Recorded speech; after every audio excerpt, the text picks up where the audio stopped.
दिनेश की ओरा numerological predictions में आपका बहुत बहुत स्वागत है। क्या आरएसएस की प्रशासन में गवर्नमेंट के अंदर दखलंदाजी बढ़ती जा रही है?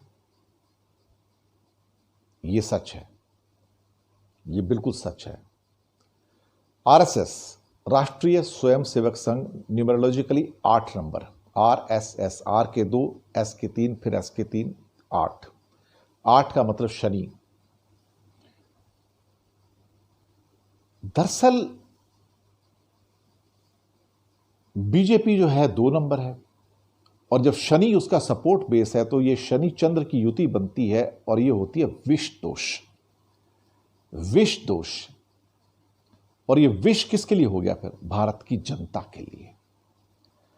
क्या आरएसएस अब ये कहना चाह रही है कि भारत ग्रोथ का जो मॉडल है, जो पूरी दुनिया में एक्सेप्टेबल है, हर कंट्री में एक्सेप्टेबल है, वर्ल्ड बैंक में, आईएमएफ के अंदर, डब्ल्यूटीओ में, यूएनओ में, जिसे जीडीपी कहते हैं, ग्रॉस डोमेस्टिक प्रोडक्ट का मॉडल है, उसको खत्म कर दिया जाए।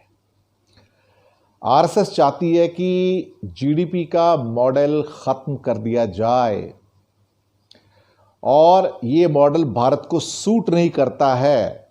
उनके एक बड़े प्रमुख जिसका नाम है बजरंग लाल गुप्ता, उन्होंने एक यूनिवर्सिटी को एड्रेस करते हुए, अब ये लोग यूनिवर्सिटी तक पहुंच गए हैं। आरएसएस के लोगों को यूनिवर्सिटी तक पहुंचने कौन दे रहा है? पहली बात तो ये परमिशन कौन देता है कि ये यूनिवर्सिटीज में जाके लेक्चर दें? किसके कहने से?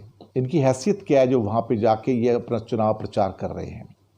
उनका कहना है कि जीडीपी का मॉडल छोड़ देना चाहिए, इससे भारत का भला नहीं होता, भारत की असली तस्वीर नहीं निकल के आ रही है, और अपना मॉडल एक सुमंगल का मॉडल है जो भारत के लिए उचित है। जानते इस मॉडल में क्या है?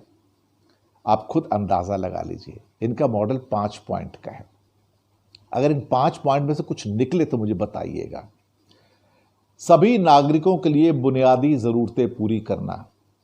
साहब, ये जैसे एक चुनावी घोषणा पत्र होता है ना, इलेक्शन डिक्लेरेशन जो पार्टीज की होती है, सभी नागरिकों के लिए बुनियादी जरूरतें पूरी करना,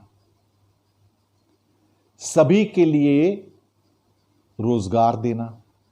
वाह साहब। सबको शिक्षा और स्वास्थ्य के समान अवसर देना, और सबको सुरक्षा प्रदान करना। अब साहब, इसमें कहां से जीडीपी की ग्रोथ निकल आएगी? इनका कहना यह है कि जीडीपी की ग्रोथ को कैंसिल कर दिया जाए हर हाल में, पूरा का पूरा।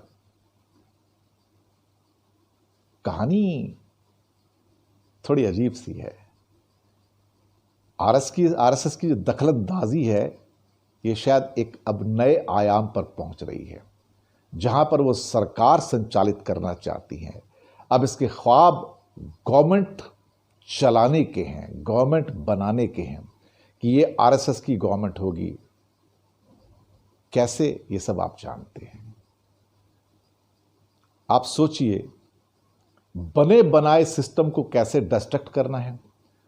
खास तौर से देश की बर्बाद होती अर्थव्यवस्था जो जीडीपी से जाहिर होती है, उस पैमाने को ही खत्म कर देना, ताकि लोग पहचाने ना पाए कि अल्टीमेटली तुम्हारी ग्रोथ रेट है क्या।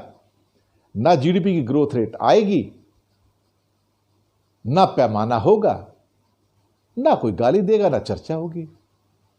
तो नेशनल स्टैटिस्टिकल ऑफिस भी खत्म हो जाएंगे, एनएसओ भी खत्म हो जाएगा। इसके अलावा जो बाकी जो डेटा कलेक्शन के सेंटर्स है वो भी समाप्त हो जाएंगे। अब तो साहब कह देंगे सब ठीक है, अच्छा है तो सब अच्छा है, सबके पास नौकरी है तो है, सबको शिक्षा और स्वास्थ्य मिल रहा है, बिल्कुल मिल रहा है, तो भारत सबसे खुश है, बिल्कुल खुश है। क्या जरूरत है फिर पर कैपिटा इनकम की भी? क्या जरूरत है फिर जीडीपी ग्रोथ की भी? क्या जरूरत है फिर जीडीपी नापने की भी? ये कहते हैं कि ये जो बाहर का विदेशी मॉडल है इंडिया के लिए नहीं है। क्या कहेंगे इसमें? अब क्या कह सकते हैं? जब आरएसएस की दखलंदाजी इस लेवल तक बढ़ चुकी है तो क्या कर सकते हैं साहब? अब यहां पर एक चीज समझनी बहुत जरूरी है कि क्वेश्चन क्या था कि क्या आरएसएस की दखलंदाजी बढ़ रही है? उत्तर तो हां है। क्या इसमें देश का भला होगा? उत्तर ना है। क्या इससे हम अपनी अर्थव्यवस्था को जो कमजोरियां हैं उसको छुपाने में ढकने में कामयाब हो जाएंगे? उत्तर हां है। यही हकीकत है भारत की, यही हकीकत है दक्षिणपंथी ये जो संस्था आरएसएस है, जो एक्चुअली भारत की अर्थव्यवस्था को तबाह करने के लिए आगे आ रही है। इससे बच के रहिएगा। शुक्रिया, आपका फीडबैक दीजिएगा।